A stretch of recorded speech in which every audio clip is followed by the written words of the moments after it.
শহরের চার দেওয়ালের মধ্য থেকে যখন গ্রামের শান্ত পরিবেশ আর মিষ্টি হাওয়ায় আমরা ঘুরতে আসি, মনটা যেন একেবারেই ভেতর থেকে ভরে আসে। গ্রামের প্রাকৃতিক এই সৌন্দর্য নিজ চোখে না দেখলে আসলে বোঝাই যায় না গ্রামটা কত সুন্দর। সো হ্যালো এভরিওয়ান, আসসালামু আলাইকুম। কি অবস্থা সবার? তো আপনারা সবাই জানেন গত দু একদিন আগে আমি আমার গ্রামের বাড়িতে এসেছি। আর গ্রামের এই খোলামেলা পরিবেশটাই আমার বেড়ে ওঠা। আর একবার গ্রামে আসলে ফিরে যেতে ইচ্ছে করে না ইট পাথরের ওই শহরগুলোতে। আর এখানে দেখতে পাচ্ছেন এই যে একটা আম গাছ, তো 2-1 বছর ধরেই কিন্তু এই আম গাছে আম আসে। আর আমি প্রতি বছর এই আমের সময় মানে ছোট ছোট এই গুটি গুটি আমের সময়ই কিন্তু আমি একবার করে আসি। আর যখন এতটুকু হয় তখন দেখে যাই। আর আমি আমার শ্বশুর বাড়ি বসেই কিন্তু পাকা আমগুলো খাই। আমার সৌভাগ্য হয় না এসে আবার এই গাছ থেকে নিজ হাতে আম পেড়ে আমি খাবো। তো সেম আমি দেখতেছিলাম আর আম্মুকে বলতেছিলাম, আম্মু এখন আমি দেখে যাচ্ছি, আর হয়তো আসা হবে না, তুমি এই আমগুলো আমার জন্য নিয়ে যাবা, তখন আবার ওখানে বসে আমি খাবো। তো এই আমগুলো দেখে আরও ছোটোবেলার কথা মনে পড়ে যাচ্ছিলো। এই সময় কিন্তু প্রচণ্ড রোদ, গরম, তাপ। তো এই তাপে কিন্তু এখন ঝড় পানি বৃষ্টি হবে।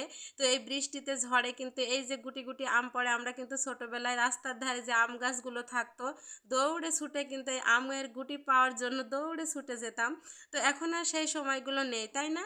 তো আমার মেয়েরা কিন্তু আমার মতনই সেম। তো আমার মেয়েরা শহর থেকে গ্রামে আসার জন্য খুবই উত্তেজিত হয়, আর এসে কিন্তু ওরা খুবই ভালোভাবে মানে এনজয় করে আর কি, সবার সাথে মিলে মিশে থাকে, সব বাচ্চাদের সাথে খেলা করে। বিশেষ করে আমার বড় মেয়ে তাসিন, সে তার খুবই পছন্দ গ্রাম। আর এই যে গ্রামের এইটা আমাদের বিল, তো আমাদের বাড়ির পিছনে এই বিল, আর এই বিলের ধারে আসলে কিন্তু সত্যি মনটা অনেক শীতল হয়ে যায়, মনটা অনেক ভরে যায়। এখানে প্রচণ্ড ঠান্ডা বাতাস। গরমের সময় কিন্তু এই বিলের ধারেই সবাই আমাদের মানে আত্মীয় স্বজন, আমার পাড়া প্রতিবেশী, আমার চাচি, দাদি, নানা, নানি সবাই কিন্তু এখানে এসেই বসে থাকে।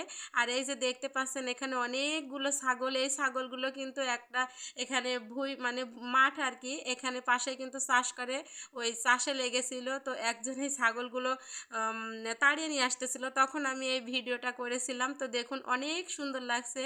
আর এই যে এই পুকুরটাতে কিন্তু অনেক পানি থাকে, তো অনেক চাষও করে, ধান চাষ করে। এই সময় যেহেতু ধানের চাষ হচ্ছে, ধান চাষও করে।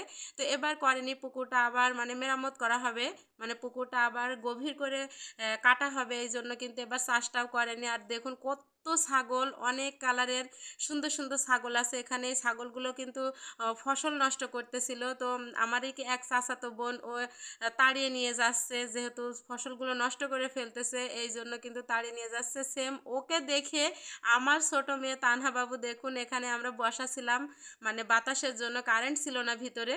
তো এই যে রাস্তার ধারে আমরা সবাই মিলে এদিকে বসে আছে, আমার মেয়েও যাচ্ছে ছাগল তাড়াতে। তো এই বিষয়টা দেখে আমার চাচিরা খুবই হাসতেছে যে শহরের ভূত গ্রামে এসে ছাগল তাড়াচ্ছে। তো অনেক এনজয় করতেছে। আর এদিকে এই যে আমার চাচাতো বোন এই ছাগলগুলো এখন তাড়িয়ে যার যার বাড়িতে দিয়ে আসবে। তো ছাগলগুলো এতই মানে দুষ্টু, বাড়িতে এখন এই সময় কিছুতেই থাকবে না, যেহেতু তারা ফসলের দিকেই তাদের ঝোঁকটা বেশি। তো এখানে এই যে পুঁইশাকের একটা মাঠ ছিল, তো ওরা কিন্তু বারবার চলে যাচ্ছিলো পুঁইশাক খেতে। তো ওই জন্যই কিন্তু ছাগলগুলো তাড়িয়ে দিচ্ছিল, আর সেই সময় কিন্তু আমি ভিডিওটা করেছিলাম। তো যাই হোক, গ্রামে আসলে সবারই ভালো লাগে, যার যার গ্রাম তার কাছে অবশ্যই ভালো লাগার একটা বিষয় আছে। আর এই যে আমাদের সেই বাড়ির নতুন অতিথি, তো নতুন অতিথিকে কিন্তু এই জায়গায় এই যে বিলের ধারে বেঁধে রেখেছিল এখানে একটু খাওয়ার জন্য, মানে ঘাস মাস যা আছে। তো এই সময় যে সন্ধ্যা প্রায় নেমে এসেছে, তো এই যে আমার আব্বু আর আম্মু চলে এসেছে এই নতুন অতিথিকে নিতে। আর নতুন অতিথি খুবই দুষ্টু। আর অতিথি এই যে অতিথির আগে আমার মেয়ে দৌড়াচ্ছে, ও ভয় পেয়ে যাবে এই জন্য আগে আগে দৌড়াচ্ছে, আর আমার আব্বু এই যে নিয়ে যাচ্ছে। তো আজকের ভিডিওটা এই পর্যন্তই। অবশ্যই সবার কাছে ভালো লাগবে, ভালো লাগলে পেজটিতে লাইক কমেন্ট শেয়ার করে দেবেন। আবারও দেখা হবে পরবর্তী কোনো ভিডিও নিয়ে। আল্লাহ হাফেজ সবাইকে।